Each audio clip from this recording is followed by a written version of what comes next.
José Miguel, muy buenas, ¿cómo estás? ¿Cómo estamos? Aquí has Oye, visto bien. la rueda de prensa, ¿no? ¿Qué tal? ¿Qué te ha parecido? Bueno, pues un poco ha explicado lo que se esperaba, ¿no? Tampoco sabemos que Ancelotti tampoco da en la rueda de prensa ninguna exclusiva ni ningún titular. Bueno, No, es verdad, es verdad. Me han traído el está ventilador, ¿eh? Para que no se me sobrecaliente el router. Joder, cada día es una cosa nueva, de verdad. Es la bueno, hostia, lo mío. poco a poco. Sí. No, bueno, a ver, lo que trasciende, que tampoco es ninguna novedad, ¿no? Que si fichas a Kepa es para jugar. O sea, no. Claro. Y lo poco que se le ha entendido sin que diga nada es que va a jugar Kepa de titular ya. Yo creo que ante el Almería, ¿no? Y Sí, si no es ante el Almería, va a sí. jugar habitualmente. A ver, claro, si le hubiera puesto, o sea, ante Almería es mañana. Claro, Si le pone mañana casi es una humillación para Lunin, que encima viene de no encajar gol en San Mamés. claro. Bueno, tendría sentido que mañana le diera ese partido a Lunin con la excusa de que Kepa aterriza durante la semana y bueno, le das, digamos, un premio al partido más que correcto que hizo San Mamés. Partido poco exigido, por cierto, que si a San Mamés hubiéramos sido el portero cualquiera de nosotros, el Madrid gana 0-2 también, por no Sí. tiro ni una vez a puerta al Atlético. Pero claro, tú fichas a Kepa para jugar. Primero porque es un portero que para mí al menos es top 10 mundial, sin ninguna duda. O sea, Kepa está entre los 10 mejores porteros del mundo. Y segundo porque cuanto antes empieza a jugar, antes empieza a coger complicidad pues con futbolistas como los centrales con los que no ha jugado. Bueno, con Rudiger, por ejemplo, sí llegó a coincidir en el Chelsea. Pero que al final yo creo que Kepa ha venido para jugar y según cómo vuelva Courtois, no cuándo, sino cómo, puede que Kepa juegue más de una temporada en el Madrid. Sí, yo Sí, tampoco yo, lo descarto. ¿Eh? Yo creo que él uno de los motivos de fichar por el Madrid es también pensando en eso, en la posibilidad que tiene de jugar o de dar continuidad a su permanencia en el Madrid, ¿no? De hecho, Siro, el Madrid ya estaba en la opción de fichar un portero, estando bien Claro, Courtois, ¿no? Porque claro. Junin estaba más en la rampa de salida, porque no tiene minutos, porque es joven, porque tampoco ha convencido. Con lo cual, bueno, ahí se abrían un número de posibilidades y luego esa posibilidad se convierte en una urgencia. Yo tengo casi la seguridad de que mañana juega el Luni contra el Sí, no, Almería. lo ha confirmado Sí, Ancelotti. En una de las sí, por respuestas eso. dice que mañana juega Lunin. Sí, sí. Él ha dicho que estamos con Lunin, que mañana estará Lunin y yo no creo que eso vaya a variar, ¿no? De aquí a mañana. Es el Almería, es el Bernabéu, como ha dicho Látigo, viene el Madrid de ganar. No, Bernabéu no, es en Almería. En Ay, Almería. perdón, es Almería, pero el Madrid viene de ganar. En teoría es uno de los partidos no más complicados. Bueno, yo creo que si estuviéramos ante otro tipo de partido, a lo mejor eso podría variar o no. Pero a mí también eso me parece una transición más correcta, ¿no? Ha llegado entre semana, bueno, un rival fácil.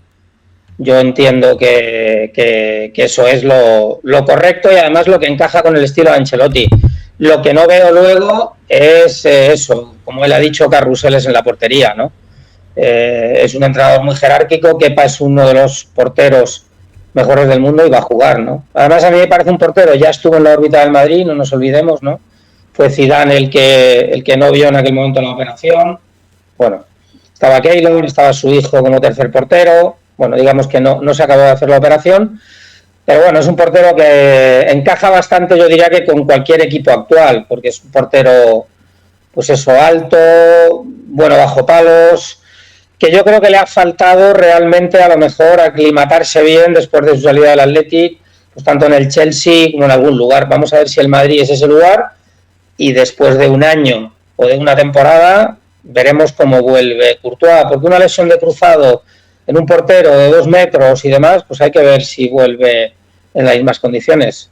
Yo por eso creo que también este es un fichaje en stand-by que puede prolongarse más tiempo. No, yo soy también convencido. Oye, y como no he podido hablar con vosotros a lo largo de esta semana, y entre De Gea y Kepa, que se había hablado primero la posibilidad de que viniera De Gea, yo creo que el tema de Gea no viene porque Llopis, el entrenador de porteros, tiene mucha más confianza en Kepa. De hecho, él fue el que recomendó el fichaje en su día, cuando Zidane lo echó para atrás.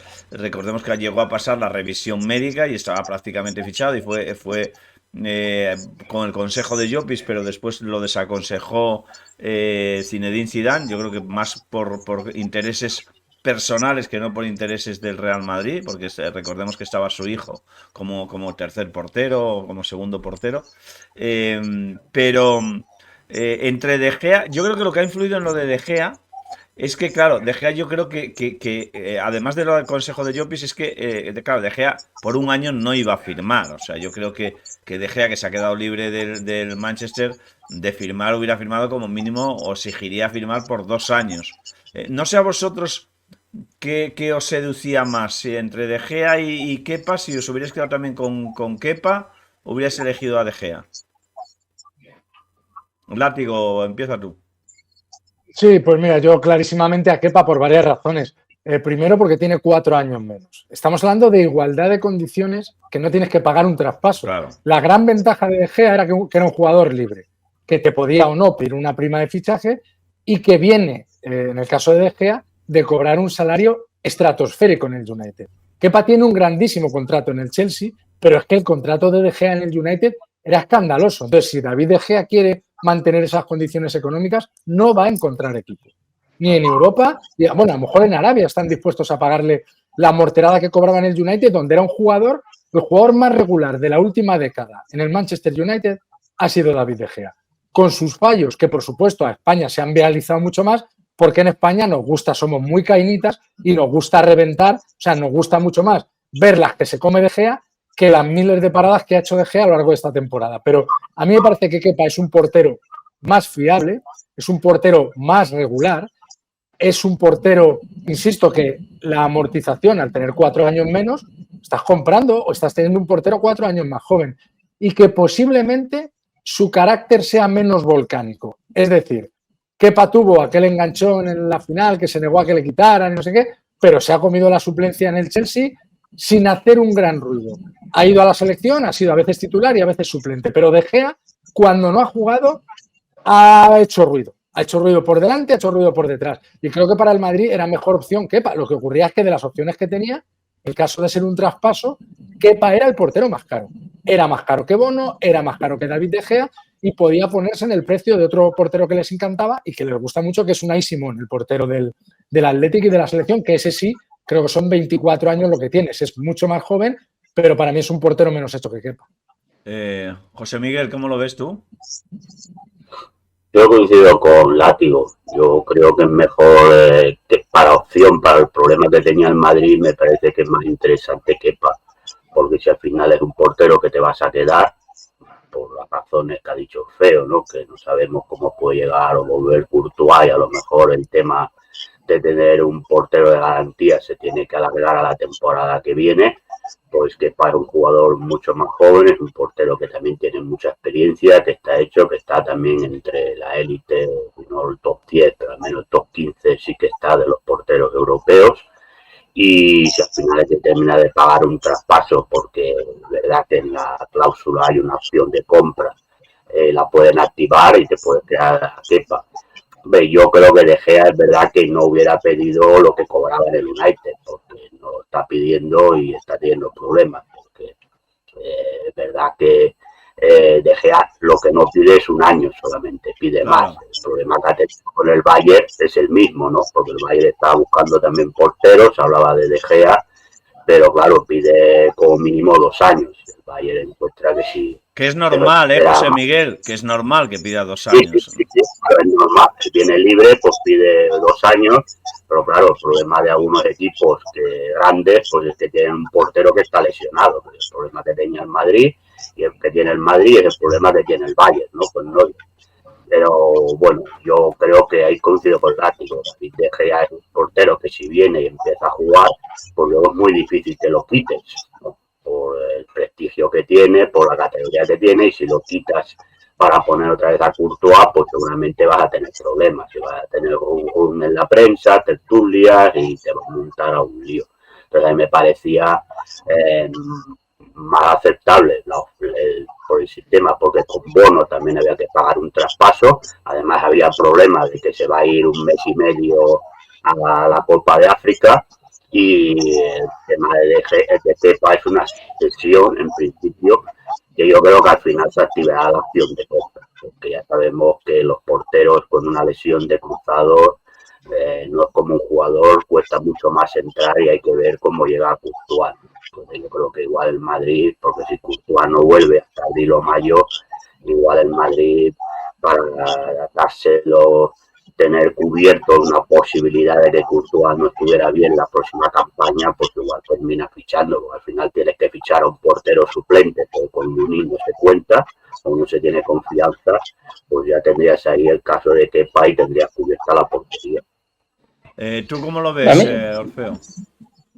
Bueno, yo creo que había una circunstancia capital, que es la posibilidad de una cesión por un año. Quiero decir, más allá de que pienses que Kepa puede ser un portero que te quedes o no, de momento te soluciona el problema sin tener que plantear, digamos, un problema futuro. Es decir, si tú hubieras fichado a De Gea, que venía libre de contrato, y eso es una ventaja, pero De Gea te hubiera pedido 2 años, bueno, te queda ahí qué va a pasar en el siguiente, ¿no? Cómo afecta eso a Courtois en su recuperación. Bueno, de esta manera, si tú te quedas a Kepa, será por una decisión deportiva, porque haya rendido muy bien en el club o porque se considere que Courtois no tiene garantías de volver en las mismas condiciones o no, pero eso será dentro de un año. Ahora, de momento, eso te plantea solucionar el problema con un portero de élite, sin generar un conflicto a largo plazo y sin gastarte dinero en traspaso, ¿no? Más allá de la ficha de Kepa. Por lo tanto, a mí me parece que desde el punto de vista contractual, por así decirlo, era la mejor solución, incluso mejor que la de Gea, aunque estuviera libre de contrato, porque lo normal es que hubiera pedido más de una temporada, ¿no? Luego yo también hay una cosa que es un poco más intangible, pero que también es un poco más opinión mía, ¿no? Yo creo que De Gea empieza a ser un portero que está de vuelta, mientras que Kepa es un portero que todavía está en el viaje de ida, ¿no? En el viaje de ida hacia triunfar, es decir, él era un portero que en el Athletic de Bilbao pues tomó, digamos, la misma posición que ahora puede tener Unai Simón, o quizás no tanto, que estuvo en la órbita del Madrid y que se va con un traspaso millonario a uno de los grandes clubes europeos. Un club que ha estado sometido a muchos vaivenes, que eso seguramente le ha afectado y no le ha permitido pues rendir con regularidad. Tuvo ese conflicto al que os habéis referido con Sarri, ¿no? En aquel partido, ¿no? Protestando desde el campo, es decir, bueno, no ha acabado de cuajar. Pero ha vuelto a recuperar el tren de la selección española, en el que ya no está David De Gea, tampoco. Es decir, que es un portero que en términos de ambición yo creo que tiene en estos momentos mucha más de la que puede tener De Gea, que como ha dicho Látigo ya ha grabado un gran ciclo en un gran club como el United, y entre que uno de los planteamientos que se puede hacer puede estar Arabia, ¿no? Que se está convirtiendo en un poco cementerio de elefantes del fútbol. Por lo tanto, también, cuidado con Arabia para según qué perfil de futbolista. Sí, se acaba de casar este año y su mujer trabaja en los medios de comunicación. Es un poco lo que le ocurre a Sergio Ramos con su pareja, con Pilar Rubio. Sí. No es cómodo para una mujer que trabaja en los medios. En los medios me refiero en televisión de entretenimiento, que no es Rosa María Mateo, ¿vale? Irse a vivir a Arabia. Yo no veo ni a Pilar Rubio yéndose a vivir a Arabia, ni a Edurne. Y claro, De Gea, que se ha casado este mismo verano en Menorca, hace, no sé, 2 meses, que se habrá casado 1 mes y medio, es el factor personal que yo creo que es el que a Messi, por ejemplo, le hace dar el portazo a Arabia. Messi da el portazo a Arabia por su mujer y por sus niños. Porque entre vivir en Miami y vivir en Riad, aunque en Miami ganes la mitad, ya ganas bastante, tienes un potencial de crecimiento gigantesco y estás en la ciudad, digamos, más latina de Norteamérica. No hay una ciudad más latina en Norteamérica que Miami. Y por eso a David De Gea en Arabia no lo veo. Y perdona por No. Sí, digo, más allá de esa variable, que también la podemos contemplar, ¿no? Pero en cualquier caso, a mí me parece, ya digo, que con Kepa estamos ante un portero que tiene las condiciones y toda el hambre por triunfar, y yo no digo que De Gea ya no la tenga, pero digamos, bueno, ya no estás en la órbita de la selección, ya has perdido, vienes un poco de un gran club, claro que puedes ir a otro, pero yo ahí creo que también, creo que Kepa va a ser un portero con más ansias por triunfar. Luego, bueno, De Gea puede parecerse más a Courtois en la altura, ¿no? Pero a mí me parece Kepa un portero más moderno, ¿no? más parecido a lo que hay ahora, más parecido, por ejemplo, a Ter Stegen, a ese tipo de porteros que bloquean bien, que son muy rápidos bajo palos, y eso yo creo que es también lo que le gusta, como tú has dicho al principio, a Luis Llopis, al que yo conozco bien y me parece el mejor, si no el mejor preparador de porteros de Europa, una de las personas que más entiende de eso. Bueno, fijaos el milagro que hizo con Keylor Navas, al que ya dirigió en el Levante con Caparrós, y luego al que hizo triunfar en el Madrid, y yo creo que con Kepa también va a hacer un grandísimo trabajo. A Luis Llopis, por ejemplo, en los tiempos de Casillas, le encantaba Valdés, ¿no? Que también es ese tipo de portero muy trabajado, físicamente muy rápido bajo palos, muy bueno en el 1 contra 1. Bueno, a lo mejor no es tan providencial en determinadas acciones, pero un portero muy completo en su conjunto, ¿no? Ante Courtois estamos ante otra cosa, un portero sublime y único, ¿no? Pero si tienes que buscar en el mercado a alguien que encaje bien con lo que hoy requieren las porterías de los grandes equipos, Kepa encaja bien. Ahora hemos de ver, desde el punto de vista emocional y deportivo y demás, pues cuál es su adaptación al Madrid, ¿no? Pero yo creo que él viene con muchas ganas de que esto no sea solo una temporada estacional.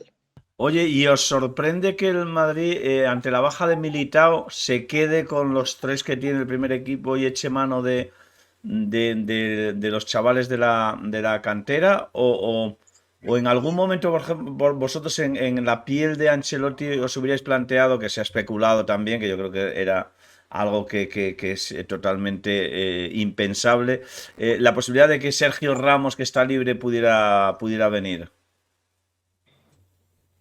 Si eso se ha planteado, no, el Madrid no se lo ha planteado. No, por si eso, yo me lo traía, iba yo a buscarle ahora mismo. Cojo el coche, tiro para Sevilla, en un par de horitas estoy allí y lo llevo yo a Madrid. O sea, no voy ni en el tren, le llevo yo en el coche. Pero claro, esto es un gusto personal. Yo creo que el liderazgo, el efecto Sergio Ramos con el estreno del Bernabéu, es que no es lo mismo que el capitán del Madrid sea Nacho o que sea Sergio Ramos. Cambia la película exponencialmente. Pero yo insisto, esto es una pedrada personal mía. El Madrid ni se lo ha planteado, ni se va a plantear la vuelta de Sergio Ramos, cuyo ciclo en el Madrid Florentino lo da por zanjadísimo y por lo tanto no existe esa posibilidad. Pero yo teniendo un tipo que le pones a jugar mañana, que le pones a jugar mañana sin ningún problema, porque evidentemente se sabe el camino a Valdebebas, se sabe el nombre de los árbitros, se sabe el nombre de los compañeros y de los rivales, porque es un friki del fútbol que le apasiona. Creo que el Madrid no ficha porque, primero, centrales hay 4, se te lesiona uno, te quedan 3. Por supuesto, subes a uno del Castilla para completar. Es cierto que esa posición, los jugadores son los más amonestados del equipo, es la posición que suele haber más cambios, más rotación durante el año, ¿no? La de central. Pero es que está el mercado de enero a la vuelta de la esquina. Si por lo que sea Álava tiene una lesión de más de un mes, Rüdiger no se asienta, Nacho le ocurre casi todas las pretemporadas lo mismo. Suele empezar muy flojo. La pretemporada de Nacho ha sido muy mala, muy mala. Y Nacho va cumpliendo años. Nacho hace mucho tiempo que no es joven, pero muchos años que no es joven.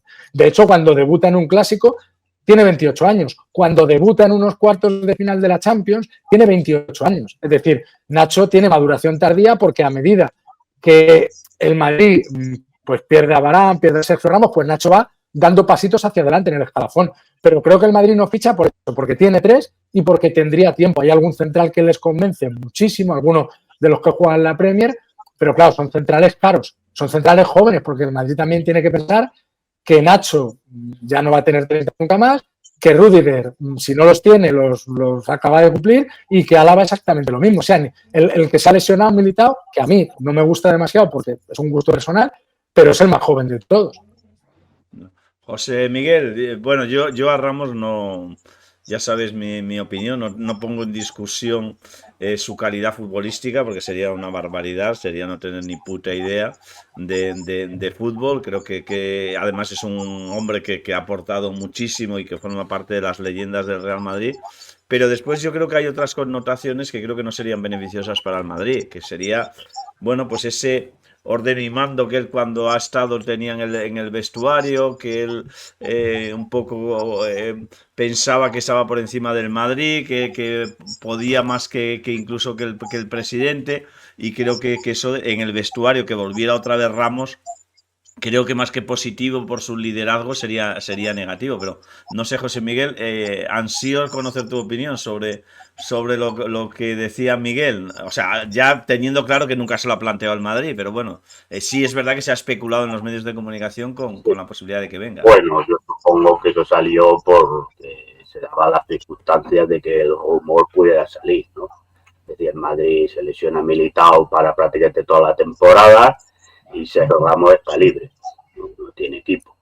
Hombre, yo creo que, aparte, yo tampoco me lo hubiera planteado, sencillamente. Yo creo que Ramos salió y creo que cuando un jugador ya sale, pues el ciclo ya se ha acabado y creo que el Madrid tiene que mirar ya otras cosas.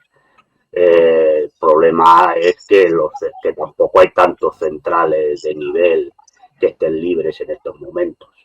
Y claro, que te guste centrales de la Premier, sácalos de la Premier. Claro. Este es el tema, porque hablamos de Arabia Saudí, pero en Europa tenemos una liga que se llama Premier, que paga unos sueldazos y que es muy complicado sacar a un jugador de ahí, salvo que el jugador quiera salir. Entonces, los centrales que en estos momentos se mueven en la Premier, sacando, a ver, el que estaría en la rampa de salida, que ahora parece que no, por de alguna lesión, Harry Maguire del United, porque a Ten Hag no le gusta lo que le bueno, está Laporte también, está Laporte por ahí. Laporte, sí, que lo podía sacar porque, bueno, pero como Madrid, el central de la Premier que le gusta es Cuti Romero. Es un jugador que estaba en el Atalanta, el Madrid se cruzó con el Atalanta y tenía ese chico entonces 21 años, es argentino, titular con la selección argentina y campeón del mundo. Y ese es el jugador que provocó uno de los incendios de Messi con el Barcelona, porque Messi exigió el fichaje de ese futbolista para el Barça. Y fue uno de los detonantes de uno de los 1000 mosqueos que tuvo Messi con el Barça. Ese chico ahora juega en el Tottenham, ahora tendrá 24 o 25 años, es un central estupendo, duro, pero claro, pero es que es el que le gusta al Madrid. Yo no digo que el Madrid vaya a fichar, yo digo que al Madrid no le gusta Laporte, al Madrid le gusta el Cuti Romero, que es un central con buen manejo de balón, que es un central alto, que es un central expeditivo, que es como hay que ser, o sea, que es un pedazo de central. Vamos, yo cuando le vi con el Atalanta era algo tremendo y era muy joven. El problema es sacarlo del Tottenham. No, claro. Te vas a encontrar al amigo Levy, que al Bayern le ha costado 28 dolores de muela sacarle a Harry Kane. Y al final 130. Sí, claro, 130 millones por un jugador que queda libre la temporada que viene. Es decir, que claro, y ya tenemos experiencia en el Madrid de fichajes con Levy, ¿no? Por Modric, Bale, es decir, que por lo tanto sácalo de ahí.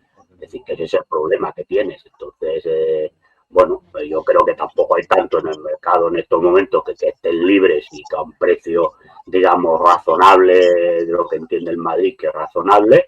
Y bueno, pues yo creo que se tira con lo que se tiene. Yo creo que si no se ve que la situación de aquí a enero, pues con los tres y Marvin, pues no da, pues entonces que igual se decide fichar a uno. Pero bueno, yo creo que tampoco, a ver, el problema que tiene es que Álava es un jugador, yo que sigo la Bundesliga, ya te digo que el Bayern no lloró mucho cuando se fue Álava. Y Álava tuvo un año muy bueno el primero, el año pasado lo tuvo horrible y veremos este año. Pero esto lo hacía en el Bayern, y en el Bayern los últimos años no era titular indiscutible, porque las prestaciones no eran muy allá. Y Rüdiger es un central que sí, pero tampoco es de aquellos que te puedas fiar. Ya no es ni titular en la selección alemana. Y bueno, vamos a ver. Yo creo que el Madrid sí que tiene un problema en los centrales de que tampoco son necesariamente de garantías. Ya no solamente que se haya lesionado, yo creo que el que más garantías da es Militao, que es el que se ha lesionado. Y los otros, pues dependerá de la temporada que tengan. Pero bueno, yo creo que ahí hay un problema que el Madrid sí que se tiene que plantear de cara a futuro, porque son jugadores que aparte de cumplir años tampoco que ofrezcan una garantía tremenda. Es decir, Álava puede tener esta temporada una gran temporada como la primera, o puede ir haciendo como hacía en el Bayern, pues un partido bien, dos mal, o dos bien y uno horrible. Decir, Sí, pero cuando Álava juega bien, eleva mucho el nivel. Los mejores partidos de Militao la temporada pasada son a la de Álava, porque al final le pone el cerebro. Sí, pero tú fíjate que en el Bayern Guardiola se lo carga Ancelotti también cuando la Guardiola. O Guardiola juega hasta de medio centro, igual que con Ancelotti. Se lo carga Flick, es decir, claro, es que ha tenido varios entrenadores que no lo han puesto de titular porque es un jugador muy irregular. Cuando juega muy bien es maravilloso y es un central estupendo, pero yo a lo mejor prefiero un central que a lo mejor no sea tan estupendo, pero tenga una regularidad de todos los partidos. Porque si vas a jugar un partido bien, dos mal, o dos bien y uno mal, o una temporada excepcional como fue la primera, pero una temporada horrorosa como la temporada pasada, aparte de las lesiones cuando jugó tampoco estuvo muy maravilloso, pues vamos a ver. Es decir, entonces yo a lo mejor, yo creo que los entrenadores al final prefieren un central que a lo mejor no sea excelso, pero sea más regular y no te vaya apareciendo el Río Guadiana, que aparezco y desaparezco. Si ya te digo, yo te digo que en el Bayern no lloró nadie cuando no quiso renovar. Es decir, lo mismo que con Kroos sí que lloraron, con Álava no lloró nadie cuando no quiso renovar. Es decir, que por lo tanto el tema es este. Y Rüdiger es un central que solo ha empezado a funcionar bien cuando jugó en el Chelsea con Tuchel con 3 centrales. Porque hasta entonces era un central. Pero José, en el Chelsea, y en la selección alemana le han quitado el puesto varios jóvenes que están mucho mejor que él. Es decir, Álava en su último año en el Bayern, de los 38 partidos de Bundesliga juega 32, de los 9 partidos de Champions juega los 9, de los 2 del Mundial de Clubes juega los 2, el partido de Copa juega todos. Todos. Te estoy diciendo que juega todos los partidos. 32 de 38. Sí, deja contestar. Es que el problema es que las cifras están muy bien, pero las cifras hay que ponerle en contexto. Es decir, el contexto es que se lesionan 3 centrales del Bayern. Y por eso juega. Ah, vale, juega porque es el malo. No, es que el titular no era él. El titular no era él. Porque el titular era Lucas Hernández, que se lesiona, y era Süle, que se lesiona. Es decir, es que este es el tema. Entonces está muy bien porque Lucas Hernández se pasa prácticamente en los 2 últimos años del Bayern, Lucas Hernández ha estado lesionado, prácticamente. Y Süle, la temporada esta que tú dices, luego se fue al Dortmund, prácticamente se la pasa lesionado hasta casi el final de temporada. Entonces, claro, pero es que el anterior... Los centrales que tiene por delante David Álava se lesionan. Esperar un momento... La cifra está muy bien, látigo, si yo no te lo discuto, pero te digo que la cifra habrá que ponerla en el contexto. Y en el contexto es las 2 temporadas juega porque se lesionan los 2 titulares. Venga, esa temporada juega porque se lesiona Süle y Lucas Hernández. La anterior, que juega 28 partidos de 38, se lesionará Pepito la anterior, que juega 31. Es que él no juega de central, juega de lateral izquierdo. Por supuesto. Y tú has visto a Álava. Se lesiona a Kimmich, está lesionado prácticamente Kimmich, se lesiona a Goretzka. Es decir, es que él ha ido jugando porque los que tenía delante se le van lesionando. Pero tú coges el 11 titular del Bayern los 5 primeros partidos de Liga. A ver si está él. Ya te digo yo que no. No recuerdo de memoria, lo que sí hago la Bundesliga. Hago la Bundesliga y de todas las crónicas del Bayern. Los 5 primeros partidos de Liga, de Bundesliga, e incluso de previa de Champions, o las fases de grupo de Champions, David Álava no es titular. Y empieza a ser titular cuando se lesiona media humanidad. Es decir, es que Álava, los últimos 2 años, no es que está en el Bayern, no es titular indiscutible del Bayern. Orfeo, ponme luz aquí, ponme luz. Se ponen a llorar cuando David Álava dice que no quiere renovar en el equipo. Eso es otra cosa. Se ponen a llorar. Es decir, dice que se va, dice, pues muy bien, se acabó. Orfeo, que ya está Xavi en rueda de prensa desde hace un rato. A ver, ponme tú. José Miguel, hay que escucharlo, que ocupó mucho tiempo la banda del Madrid, además de la del Zaragoza, ¿no? Hay que escucharlo con atención. No, para mí, a ver, el problema no es que se lesione un central, es que se lesiona el mejor de los 4 centrales. Quiero decir, se lesiona el de jerarquía, por así decirlo. Si se hubiera lesionado Nacho o Rüdiger, digo, con perdón, quiero decir, no es lo mismo, se lesiona el de más calidad. Eso engendra un problema, en mi opinión, de jerarquía en una zona donde tienes que tenerla, Y como bien ha dicho Látigo antes, Kepa es uno de los 10 mejores porteros del mundo y viene a ocupar la portería del Madrid. El Madrid no va a empezar la temporada con ninguno de los 10 mejores centrales del mundo en el área. Esto es debatible, ¿eh? Quiero decir, hay quien puede considerar que Rüdiger o Álava lo son, pero yo creo que en este momento no estarían entre los 10 mejores centrales del mundo. Y tampoco con un 9 en el área contraria entre los 10 mejores 9 del mundo. Con todo y con que queremos que Vinicius o quiera Ancelotti que Vinicius juegue más por dentro y demás. Esto es un poco, uno, fruto de la planificación y otro, fruto de una maldición, porque que se rompa el cruzado no obedece a un problema de planificación, es una maldición, es un cisne negro, ¿no? Como ya ha dicho Ancelotti, pero bueno, esta es la realidad. Entonces, ¿debería haber el Madrid ido al mercado a fichar uno? Yo creo que si no vas a por uno de nivel Militao, puedes empezar probando a alguien del filial para traerte, digamos, a un central pues de medio pelo o de urgencia, pues puedes ir probando con el del filial cuando lo necesites y luego, como ha dicho Látigo, si no, ir al mercado de enero, ¿no? Porque lo que no te puedes traer hoy es otro Militao. Yo, en cuanto a lo de Sergio Ramos, bueno, puedo entender que es un jugador de jerarquía, que en una circunstancia podría aportar algo, pero no sé cómo se aclimataría a un rol diferente, ¿no? Teniendo en cuenta quién ha sido en el Madrid, ¿no? Y luego, las segundas partes de este tipo de jugadores normalmente no han salido bien. Ni la de Stoichkov al Barça, ni la de Simeone como jugador, digo. Al Atlético, ni siquiera la de Torres en la vuelta al Atlético. Es decir, esto no suele salir bien. Por lo tanto, yo entiendo que el Madrid pues esté pensando en otra cosa, pero yo creo que hay un déficit de jerarquía primero y luego puede ser o no puede ser, en función de las lesiones o de las circunstancias, también un problema de número. Luego hay otra circunstancia. En el pasado hemos visto a veces a Casemiro hacer de central circunstancial. Casemiro no está. Yo creo que a lo mejor Tchouaméni o Camavinga, digo, en un momento de circunstancias, bueno, pues por su despliegue físico a lo mejor podrían adaptarse a jugar en esa posición. Mendy lo ha hecho también en el pasado, pero Mendy no es un lateral que se adapte muy bien a jugar de central, a no ser que sea con un dibujo de 3 centrales, ¿no? Por lo tanto, los mecanismos que también tiene Ancelotti no son demasiados para esa posición. Ya digo que hoy eso, que están los 3 en disposición de poder jugar, no es un problema, pero puede serlo en el futuro, ¿no? Y entiendo que el Madrid ahí tiene que estar muy observante de cómo empieza y se desarrolla la temporada. Hay una cosa en la que yo sí estoy de acuerdo con José Miguel, con el tema de Álava. A mí Álava me parece un buen central, pero me parece irregular. Como ha dicho Látigo, buenos partidos, otros no. Cuando hace uno bueno, buenísimo. Pero no siempre es tan constante. Mucho mejor que Militao. Sí, claro, pero cuando lo hace bueno. Y además piensa.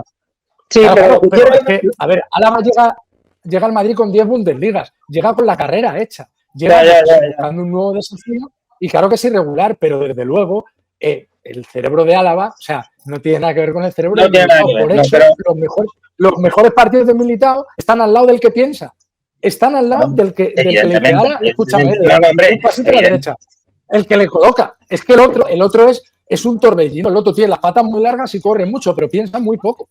Y entonces, como piensa muy poco, comete errores de ir a la anticipación cuando toca retroceder, meter el balón largo cuando toca el pase corto. Entonces, le viene muy bien un jugador como Álava, que evidentemente ya nos hubiera gustado el día que Álava juega en el Bernabéu con 18 años y seca a Di María y nos eliminan con el penalti de Sergio Ramos a la estratosfera al Bayern, ya le gustaría al Madrid haber fichado a ese Álava y que hubiera jugado esas 12 temporadas en Madrid. Porque claro, evidentemente, el jugador al Madrid ha venido al final. Pero digo que la irregularidad cuando juegas como lateral es menos peligrosa. La irregularidad cuando juegas en el puesto de central o en el medio centro, en la columna del equipo, por eso yo creo que, como se suele decir, los fallos tenlos en las bandas, o no los tengas en ningún sitio, pero mejor hacia afuera que hacia adentro, ¿no? Por lo menos es un poco la norma, aunque sea una norma antigua, ¿no? Entonces ahí es donde, bueno, yo creo que el Madrid tiene que estar muy observante y tener un poco soluciones preparadas rápido, porque si cuando nos encontrábamos con 2 fatalidades o 2 lesiones rápidas o una expulsión combinada con una lesión, podría tener ahí un problema. Y ahí ahora el Madrid va a empezar, ya digo, sin un gran central jerárquico que Militao, con sus virtudes y sus defectos, hoy día lo es, ¿no? En el panorama mundial. Pues ¿qué os ha parecido la rueda de prensa de Xavi? No se ha metido en ningún charco, ¿no? Lo de Ansu bueno, Fati normalmente en el antes nunca si Xavi es Claro. criticable en ruedas de prensa, el después y sobre todo cuando pierde o empata.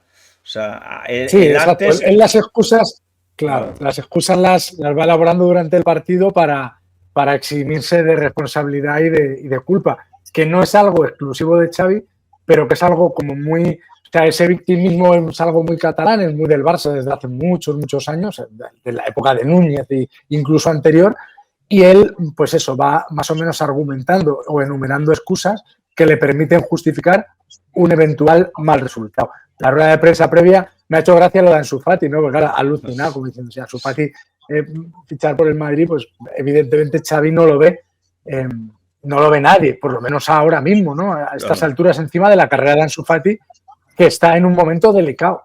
O sea, si no tiene hueco en el Barça, tampoco lo tendría en el Madrid. Otra cosa es el chico antes de la lesión que venía como un cañón. Aquel Ansu Fati era un jugador que tenía gol, que tenía velocidad y que parecía tocado por la varita para ser un jugador. Sí, lo que pasa es que, claro, de repente, pues antes lo hemos hablado al hilo de las lesiones de Militao y Courtois, no es que no sepas cuándo vas a volver, es que no sabes cómo vas a volver. Porque si tú buscas cuando operaron a Ansu Fati, seguro que el titular era Ansu Fati operado con éxito de la rodilla. Porque todos los titulares, Mamadou Diarra, que se quedó cojo, operado con éxito. Sergio Asenjo, que recayó 10 veces, operado con éxito. Todos son operados con éxito. Y luego hay que ver cómo se recuperan. Entonces Ansu Fati ya ha pasado mucho tiempo de aquella lesión, pero no ha vuelto a ser el mismo. Como Marco Asensio, no volvió a ser el mismo futbolista después de la lesión. Entonces, vamos, yo creo que ahí Xavi ha alucinado, pero en términos generales, a mí la rueda de prensa me ha parecido bastante planilla. No le he encontrado dónde sacarle punta. Orfeo. No, bueno, realmente le ha entonado un poco de mea culpa, ¿no? Por las reacciones del otro día. A mí me parece que es un tipo bastante temperamental que, como decís, se calienta durante los partidos, busca demasiadas excusas, el sol, el césped, el juego duro del Getafe, el árbitro. Es decir, mucha agresividad en un partido amistoso del Arsenal. Exacto, este tipo de juego, o que parecía esto temporada y no pretemporada. Yo creo que él luego se da cuenta de que eso realmente pues son excusas y no le beneficia, porque estamos hablando de un jugador que tiene la suficiente, bueno, de un entrenador que como jugador jugó a un altísimo nivel y tiene la suficiente experiencia. Yo creo que él luego, digamos, cuando se ve o se escucha, yo creo que realmente se da cuenta que eso es un error y entonces va, digamos, un poco enmendando, pero no lo logra corregir luego cuando se vuelve a producir. Yo creo que eso es algo que le falta realmente por corregir para poder ser entrenador del Barça, entrenador de equipo grande, ¿no? Es decir, no estar permanente, aunque eso enlace, como bien dice Látigo, con el victimismo tradicional del Barça, ¿no? Eso no puede ser tan constante. Un día es que tú te quejes un día por algo, ¿no? Oye, que eso es legítimo, pero no que sea como una cantinela continua. Eso es para mí algo que él tiene que corregir, su puesta en escena, sobre todo en los postpartidos y en los postpartidos que no han ido bien, porque a la gente hay que, como a los equipos, a mí me gusta ver a los equipos cuando van 1-0 por debajo en el marcador. Es cuando me gusta ver, cuando veo la madurez y el temple de un equipo, a ver qué hace ahora, que va por detrás en el marcador para cambiar una situación. Claro, cuando vas a favor de obra o con el marcador a favor o con viento a favor, pues todo es más sencillo. Pues lo mismo en las declaraciones, ¿no? Cuando has ganado 4-0 te puedes permitir muchas cosas, pero ¿qué pasa cuando tienes que afrontar una situación negativa en la que tú has estado mal tu equipo? Ahí es donde yo creo que Xavi, por su carrera como entrenador del Barcelona y por la que tenga en el futuro, se supone como entrenador de élite, es donde tiene que corregir bastantes cosas. Luego yo creo que ha sido muy político en el tema de Mateo Alemán, Jordi Cruyff y Deco, ¿no? No dudo que con todos pueda tener una buena relación, pero yo creo que aquí, bueno, no creo que él haya interpretado demasiado bien la salida de Mateo. No dudo lo que ha dicho con respecto a esa relación con Deco, no lo pongo en duda, pero yo creo que él hubiera preferido, había llegado a tener una buena sintonía con Mateu y yo creo que él hubiera preferido que eso se hubiera prolongado un poco más en el tiempo, ¿no?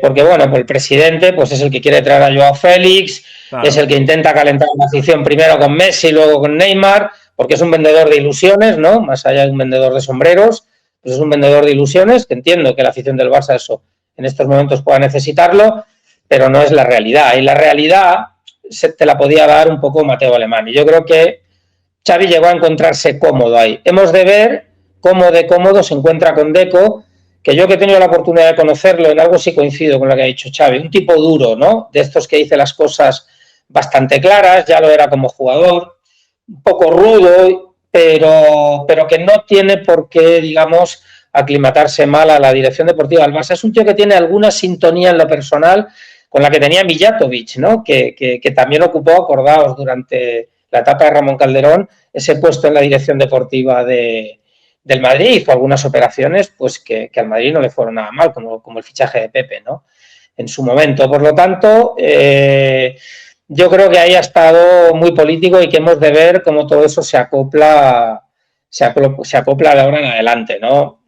Bueno, ha estado claro que no quiere a Joao Félix por el tono en el que ha contestado, Claro, ¿no? pero si eso llega, llegará por la vía presidencial y por la buena conexión que el presidente tiene con Jorge Méndez, ¿no? Claro, pero está claro que él no ve la salida de Ansu Fati, pero yo la salida de Ansu Fati la veo posible por los temas económicos. El Barça tiene que liberar masa salarial, tiene que ingresar dinero, y Ferran Torres y él, para mí, como Dembélé en su momento, son los que yo creo que están en esa posibilidad. Vamos a ver qué sucede de aquí al día 31. Pero, ¿sabes qué pasa? Que yo creo que en lo que sale perdiendo Xavi, por eso yo creo que hubiera preferido 100.000 veces que hubieran seguido Jordi Cruyff y Mateu, es que yo creo que Deco viene por recomendación del presidente y para apoyar las tesis del presidente. Es decir, yo estoy convencido que Joao Félix va a jugar en el Barça por encima de lo que pueda pensar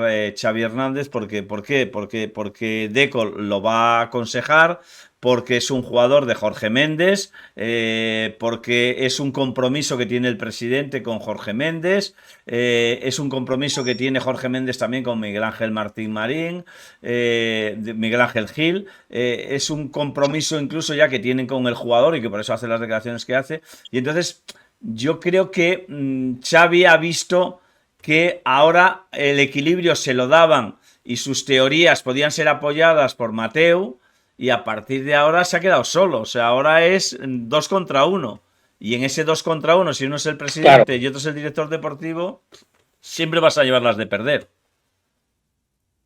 Claro, Mateu era alguien que piensa, no es el entrenador, pero es alguien que está habituado a pensar en las necesidades futbolísticas, claro, que tiene un equipo. Y lo que, ¿no?, quiere el entrenador. Y esas no pasan. Xavi está reclamando un lateral que no llega, pues probablemente ahí podía tener más el apoyo de Mateu.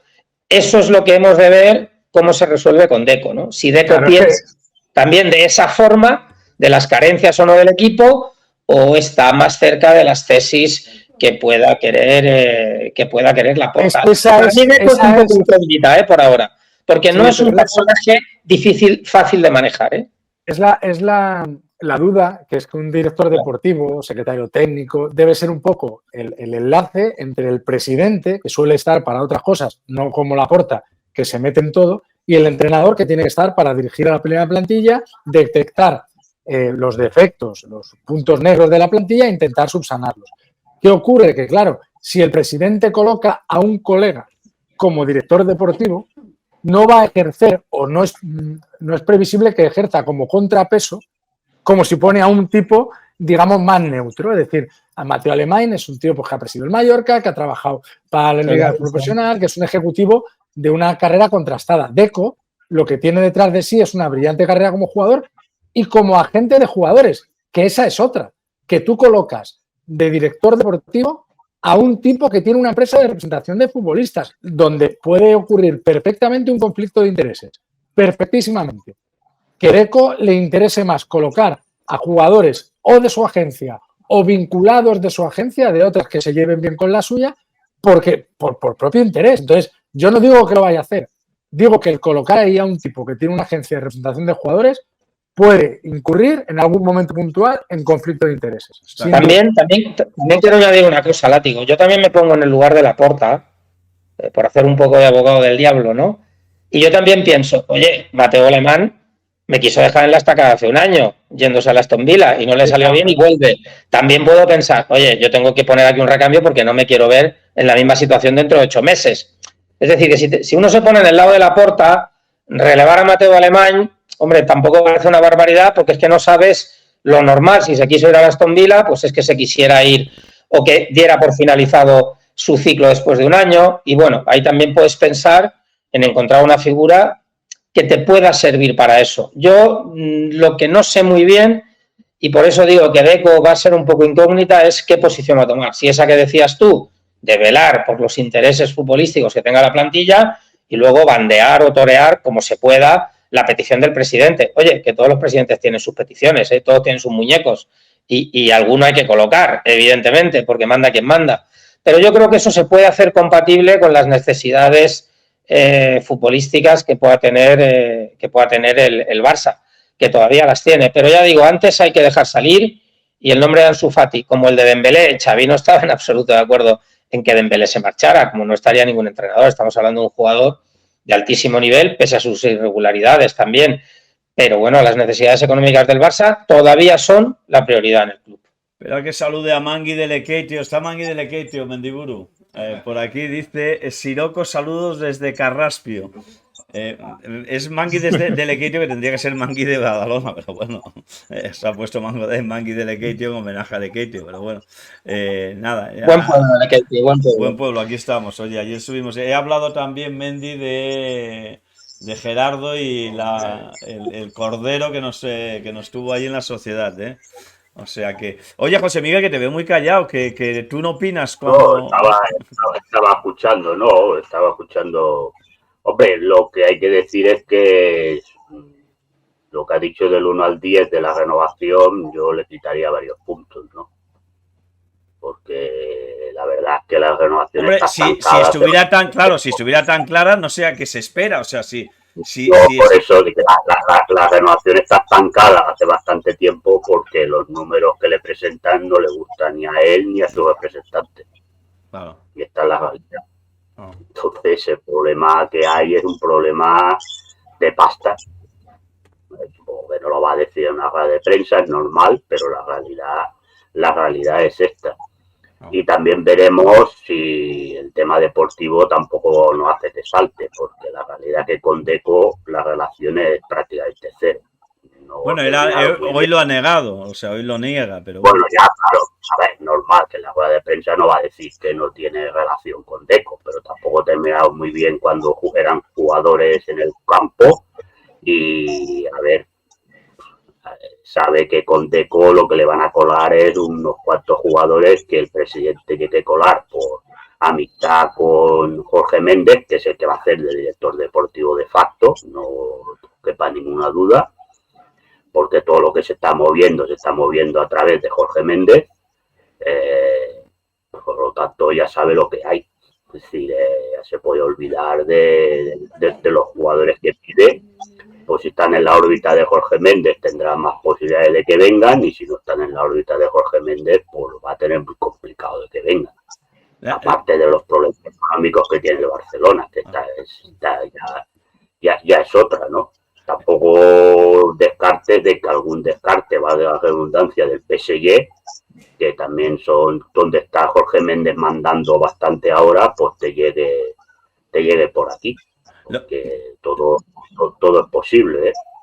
Sí, esta es la realidad que tiene el Barcelona y que Xavi conoce, y por lo tanto yo creo que también, aparte de que hay diferencias económicas importantes, hay que decirlo así, importantes diferencias económicas en el tema de la renovación, yo creo que Xavi también está tentándose los vestidos, esperando a ver cómo va a ir todo el tema de la configuración de la dirección deportiva y ver lo que ocurre.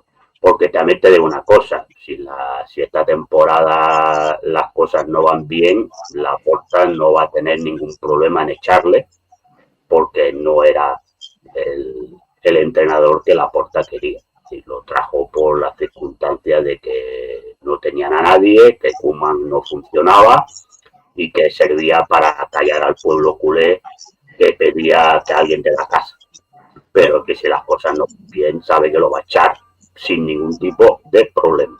Ya te digo yo que Xavi se la juega en la Champions. Claro. Es decir, Pues Xavi la Champions lo tiene como, pues te digo desde llanamente, la Champions lo tiene como lo tenía el año pasado y el anterior. Bueno, pero una cosa, José Miguel, es caer en cuartos y otra no pasar la primera fase, digo. Perdona, por feo. Si el Barcelona tiene un equipo que, como tengo otra vez la mala suerte de que le toquen dos equipos gordos en la fase de grupos, se va otra vez al playoff de la Europa League. Así pues entonces esa renovación no se hace. Esta es la realidad. Otra cosa es que es verdad que el Barcelona esta temporada va en el bombo 1 de la Champions, con lo cual ya se quita un grupo importante de equipos gordos. En el bombo 2, pues ya el Madrid no puede estar y ya hay serie de equipos que el Barcelona son asequibles y los bombos 3 y 4 tal. Pero si le das por una mala suerte y le toca otra vez un Inter ahí metido y no sé qué cuánto, yo creo que el Barcelona sencillamente no tiene equipo. También lo digo una cosa, como el fútbol español, yo creo que vamos otra vez al mismo ridículo que hicimos la temporada pasada en Europa. Y por el fútbol español, en estos momentos, yo lo siento mucho y sé que esto es impopular, pero a mí ya me conoce Ciro, sabe que a mí lo de popular o impopular me la bufa. Y yo digo lo que pienso. El fútbol español no tiene nivel para enfrentarse a los grandes equipos europeos. Así de claro. Está. Y otra cosa es lo que pasó con el Sevilla el otro día, principio de temporada, con el City, pero a la que los equipos estén más rodados y estén mejor en el fútbol español, en estos momentos los equipos españoles no tienen nivel para enfrentarse y especialmente a los equipos grandes de la Premier. En la Champions hablamos, claro, que es la que importa, porque la Europa League y la Champions de los torpes. La Champions y de la Europa League y de la Conference League. Porque yo la Europa League la suele ganar el Sevilla, eso, la Europa League y lo de la Conference es una broma. No la gana el Sevilla. Es decir, pero la Europa League, la Sevilla nos mandaron a todos a primeros de cambio, todos los españoles para casa, y en la Conference League, a primeros de cambio, todos para casa.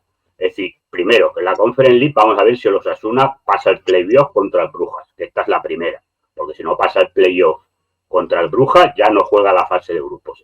Empecemos por ahí.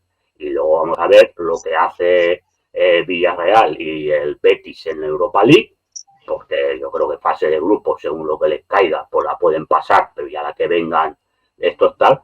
Y en la Champions, pues vamos a ver cómo cae el sorteo en fase de grupos. Pero a mí me parece sencillamente que el fútbol español en estos momentos no tiene nivel para estar enfrentándose o tener pensamientos de ganar algún título europeo de importancia. El título europeo es la Champions. Puede aguantar ahí, el resto, nada. Por lo tanto, el Barcelona, hombre, claro, el Inter, que tampoco tenía nivel, llegó a la final. Claro, si tienes suerte y te metes por el cuadro fácil a partir de octavos, pues aún puedes tener sueños de tal.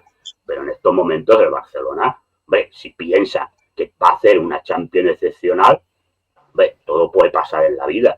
Pero haciendo un análisis frío y racional del equipo que tiene el Barcelona, con equipos que tienen las capacidades para estar allí en la fase final de la Champions, el Barcelona está 4 peldaños por debajo. Esta es la realidad. Oye, os quería preguntar una cosa antes, porque vamos a seguir un poco la rueda de prensa de Luis Enrique para a ver si hay alguna última hora. Pero como no hablo... Ya te digo yo que la charlotada francesa es titular mañana. Esto. La charlotada francesa es titular mañana, como te dije la semana pasada. Porque ya me voy a colgar 28 medallas, porque con la charlotada francesa estoy aceptando todas. ¿No? Te dije la semana pasada, no jugará con el Lorient, no ganará el PSG y la siguiente semana titular la charlotada francesa. Bueno, mañana la charlotada francesa es titular contra el Toulouse, el PSG supongo ganará. Pero, y José Miguel, ya das por hecho que de aquí al 31 de agosto no va a haber ya ni ese 5% que yo le doy.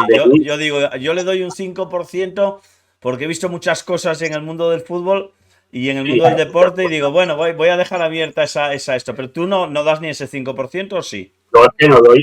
A ver, tú sabes perfectamente que yo desde que saltó la liebre de una manera más pequeña en el mes de diciembre, yo vengo diciendo que no va a venir esta temporada. porque no se dan las circunstancias económicas para que venga. Claro. Claro. La cosa es los líos que él tiene con el PSG, eso es otro tema. Los líos que él tenga con el PSG, que yo creo que se irán solucionando, pero los líos que tenga con el PSG, ese es un tema. Y otro tema es el Madrid qué hace. Yo, lo de la charlotada y el Madrid, lo que me cabrea, y te lo voy a repetir, que te lo he dicho varias veces, es que el Madrid está supeditando su planificación deportiva, fundamentalmente en lo que es la delantera, a si viene o no viene. Esto es lo que me cabrea. Pero ¿y tú no crees que entiendo. vendrá el año que viene o seguiremos con las mismas? No, a ver, el rollo de la charlotada lo tendremos a partir de enero, porque los pesados de la charlotada no nos van a dejar tranquilos. Son una plaga bíblica, que es aquello de que cada vez nos van apareciendo a contar el rollo de que ya está fichado, de que no sé qué, no sé cuánto. Bueno, pues el tema es este, ¿no? Ahora resulta que es el PSG que tiene que llamar, bueno, pegotes, es bueno, es igual. Cuando el día 2 de septiembre no esté, pues inventarán alguna cosa, pero en enero volverán otra vez a la carga con el rollo de que tal. Pues el problema es que si no hay nada firmado, una cosa es lo que el Madrid piense o le haya dicho el entorno de la charlotada, pero si no hay nada firmado, el 1 de enero este señor es libre de irse donde le dé la gana. Yeah. ¿Y tú piensas que solo va a ir al Madrid cuando esté libre? A nadie le cae en la cabeza de que el momento que sea libre, de que no hay que pagar traspaso al PSG, si es que no ha renovado con el PSG, esta es otra, ¿eh? Vamos a esperar todavía que todavía se pueda la situación de que renueve. Pero pon que no renueve con el PSG. El 1 de enero es libre. ¿Tú piensas que no va a venir ningún equipo a picarle a la puerta? Ningún equipo de la Premier va a ir a picarle a la puerta sabiendo que no tiene que pagar ningún traspaso al PSG, ni las primas de fidelidad que él quiere cobrar o que su madre quiere cobrar, y que solamente habrá que pagarle la prima de fichaje. Solo va a ir el Madrid a preguntar, que yo hay cosas de verdad, es que parece que el único equipo que se va a acercar ahí va a ser el Madrid. Pero José Miguel, ¿sabes cuál es el tema? De que es que, llámame inocente, crédulo una vez más, es que yo estoy convencido que el Madrid tiene algo ya cerrado con Kylian Mbappé de cara al año. Es que si no, yo no me lo puedo creer. Yo no me puedo creer. José Miguel, es que yo estoy contigo. Javi o J. Guerra, gracias por la suscripción. Yo estoy contigo. Yo no me puedo creer que volvamos a supeditar el fichaje de un hombre para la delantera. Si no es porque tenemos ya cerrado para el 2024 a Kylian Mbappé. Es que yo no me lo puedo creer que el Madrid o que Florentino vuelva a tropezar 2 veces en la misma piedra.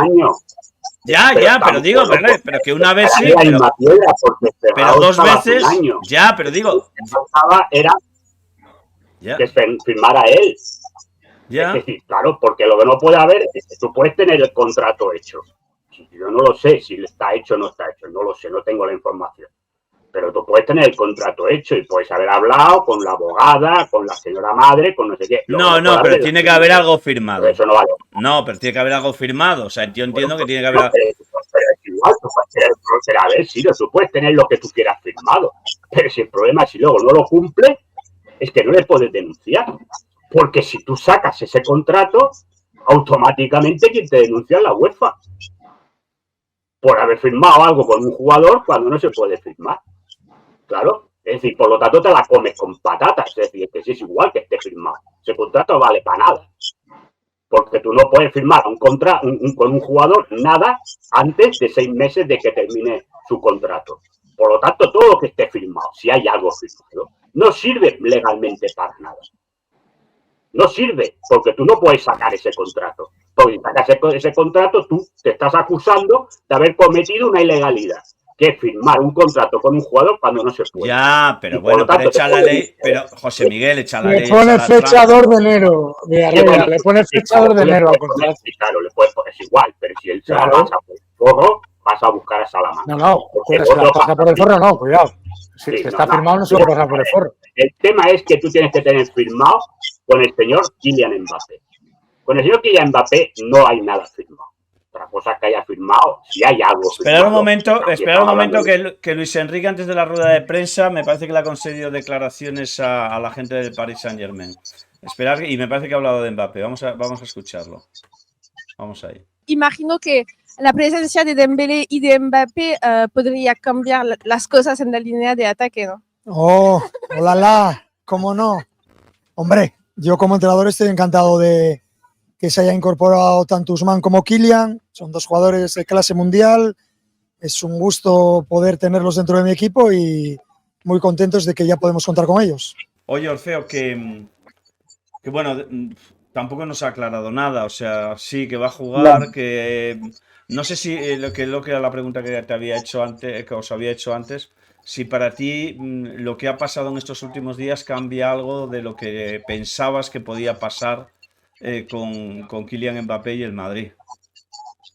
Creo que ya en las pasadas semanas, algunas de las veces que hablamos de esto, ¿no? Sobre todo de las presiones que el PSG hacía sobre Mbappé, con apartarlo de la plantilla y tal, ya comentamos, por lo menos esa era mi opinión, que eso el PSG no lo iba a poder sostener, porque no estamos hablando de apartar. El PSG ha mantenido pulsos en el pasado, por ejemplo, con Rabiot, con Verratti, pero Mbappé es un icono, el mayor icono que tiene ahora mismo el deporte francés, en un año en el que además ha sido el mejor jugador de su selección, que casi gana el Mundial, o por lo menos llevó a Messi al límite, ¿no? Los penaltis. Es un jugador que quiere jugar los Juegos Olímpicos, que es el gran proyecto de Estado de este año en Francia, del año que viene.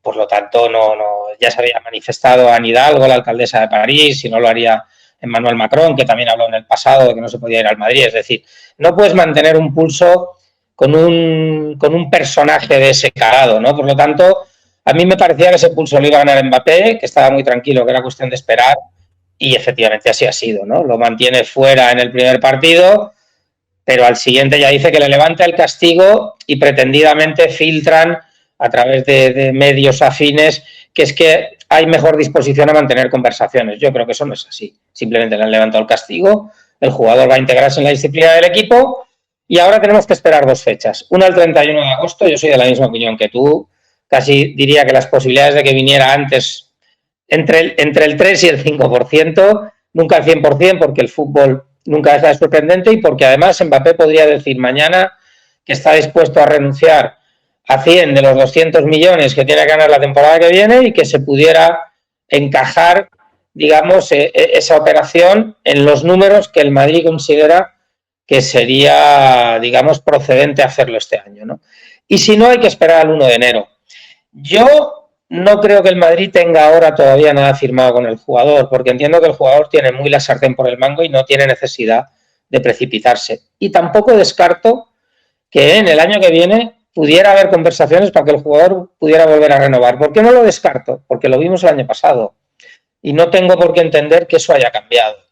Por lo tanto, yo creo que el Madrid haría muy bien en, si tiene algo avanzado, consolidarlo en los próximos meses, de tal manera que el 1, 2, 3 de enero pudiera incluso estar en condiciones, si no de anunciar, de decir que ya tiene el acuerdo con Mbappé y no esperar a que eso se pudiera volver a pudrir, ¿no?, en los meses siguientes. Eso lo vamos a ver de ahora en adelante. Yo, en cuanto a todo eso, también soy un poco pesimista de que lo pueda hacer, porque lo que nos ha demostrado el entorno de Mbappé es que juega las cartas al límite, ¿no?, y que lleva las situaciones al límite y que entonces maneja distintas barajas, ¿no? Luego, por otra parte, un año en el fútbol es larguísimo, pasan muchísimas cosas. Y yo soy un poco de tu opinión, tengo la intuición, más allá de que Luis Enrique me pueda caer bien o no, o el personaje tenga cosas que me gustan, otras no tanto, ¿no? Pero irremediablemente tiene algunas cosas que me gustan y yo creo que al PSG le va a ir bien. Va a ser un equipo con chispa y yo no sé si eso puede hacer cambiar un poco la situación mientras no haya nada firmado. Pero yo ahora me inclinaría por pensar que el Madrid va a llegar al 31 de agosto como está, que va a empezar la temporada y que luego lo que tiene que intentar es, pues en enero, tener algo cerrado, firmado, incluso que si se le pregunta lo pudiera dejar claro y lo dejara claro también el jugador, ¿no? Pero si ¿sabes por qué? ¿Sabes por qué yo pienso si que... no, cuidado porque el jugador y su entorno manejan todas las opciones y las manejan muy bien. Ya, pero yo ¿sabes por qué pienso que tiene que haber algo firmado? Porque es que me extrañaría que Florentino volviera a poner el futuro sin tener algo atado, cometer el error de poner otra vez el futuro por un año más en manos de la decisión de Kylian Mbappé. O sea, por eso, cuando ya sé que no tiene nada que ver, es una conversación pero con un fíjate, aficionado, cuando un aficionado le preguntaba... ya, pero sí, no, digo que yo estoy de acuerdo contigo en eso, pero fíjate, ¿sí? ¿Me escuchas? Sí, sí, te ¿Me escucho, te escuchas escucho. ahora? Sí, sí, te escucho. ¿Me Sí, escuchas ahora? sí, sí, te escucho. ¿Sí? Sí. Digo, que fíjate que con respecto a la temporada pasada, esta temporada el Madrid ha sido muchísimo más cauto, ¿no? Bueno, ha podido en algún comentario, digamos, sotoboche, dejar claro cuál era su posición, pero hemos visto muchas menos especulaciones filtradas en los medios, muchas menos situaciones de casuística de cuándo podría o no podría llegar. Nada, cero. Yo creo que porque estaba muy advertido la temporada pasada. Entonces yo creo que el Madrid va a ser muy prudente. Ahí está el interés que tiene el club por este jugador, si pudiera llegar en unas circunstancias determinadas, pero yo creo que no va a intentar que no le pongan tan colorado, ¿no? Si no llega a esa situación. Yo creo que hay mucha más cautela que la temporada pasada, porque es que lo que sucedió el año pasado no se puede volver a repetir. Entonces, yo creo que el Madrid quiere que sea el jugador el que dé los pasos y el que los deje bastante claros para no quedarse un poco en una situación, pues eso, con la cara colorada como el año pasado, ¿no? Sí, sí, no, pero claro, es que conociendo, y tú conoces también bien a Florentino, claro, dices, pero el presidente, aunque sea un aficionado y después también lo que se traslada desde el Madrid, que este año, igual que son muy tasativos o ya han sido muy tasativos desde el principio en que no iba a venir porque la operación era irrealizable, sí te dejaban la puerta abierta de que podía para el año que viene sí que la operación es muy factible. Y dices, hombre, volver a vender lo mismo y que llegue el año que viene, el mes de febrero, el mes de marzo, o espero que no sea el mes de mayo, y que el Paris Saint-Germain y el jugador anuncien que que va a renovar, coño, ya serían dos patinazos del Madrid y sobre todo de Florentino Pérez. Y claro, yo es que no veo a Florentino, o ha perdido muchos reflejos, o yo no le veo cometiendo el mismo error dos veces seguidas. Claro. Bueno, yo creo que él a nivel personal, en su entorno, ha comentado, bueno, yo tampoco soy el de antes, ¿no? El fútbol ha cambiado mucho y es evidente que sobre todo con la irrupción de lo que Tebas llama los clubes Estado, ¿no? El Paris Saint-Germain, el Manchester United, también Newcastle, ¿no? Con el Fondo Soberano de Arabia, veremos qué pasa con el United. Es decir, esto es un tablero de juego diferente, ¿no? En el que el Madrid ya no es el club que marca los récords en los traspasos, como pasaba en la temporada de los Galácticos, Figo, Zidane, y que ahora hay un nuevo escenario en el que hay que jugar y en el que uno ya no tiene, digamos, siempre las fichas ganadoras.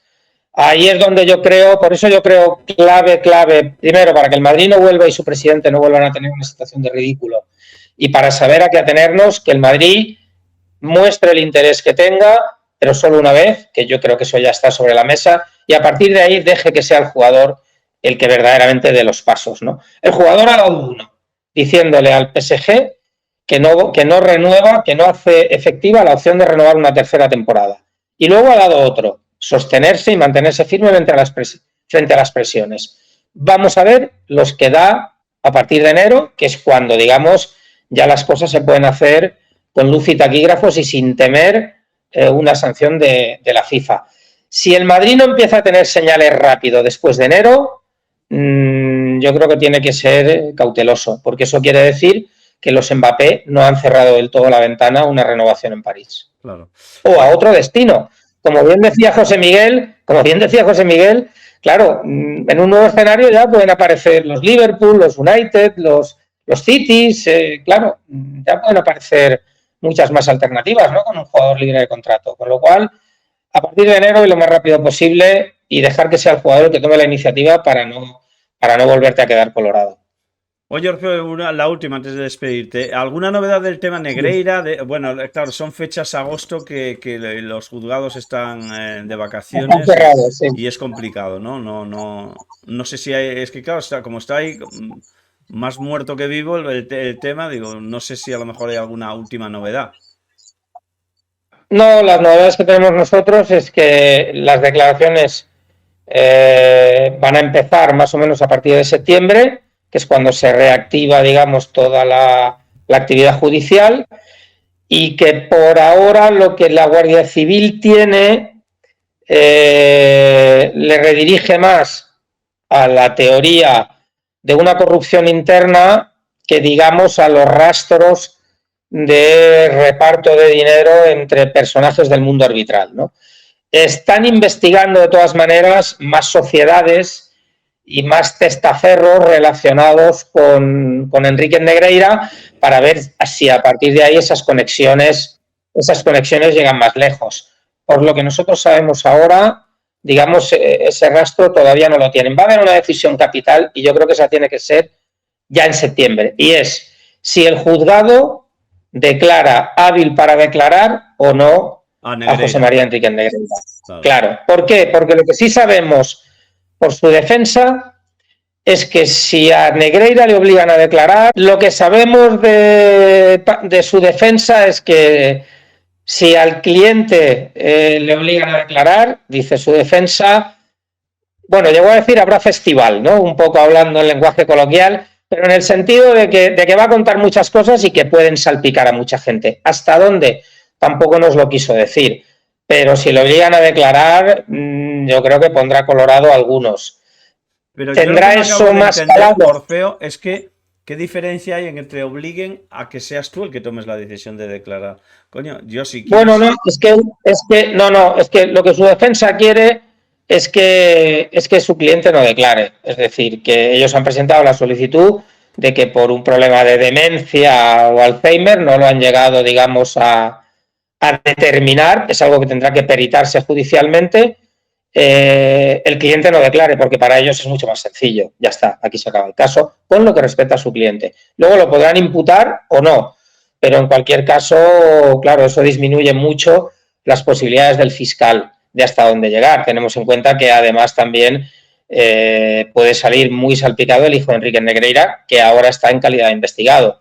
Por lo tanto, para mí esa es la primera decisión que deberá tomar el juzgado, la juez, a partir de septiembre, y eso yo creo que va a determinar mucho la dirección en la que pueda ir o no el caso. Esa es la primera decisión a la que tenemos que esperar, porque de las primeras declaraciones yo creo que no se va a desprender nada muy relevante que no conozcamos, y la Guardia Civil de momento está bastante en vía muerta con respecto al reparto del dinero, ¿no? Sostiene la teoría del reparto interno en el Barça porque en la vía arbitral no ha encontrado demasiado, ¿no? Y sigue investigando sociedades y testaferros relacionados con los Negreira.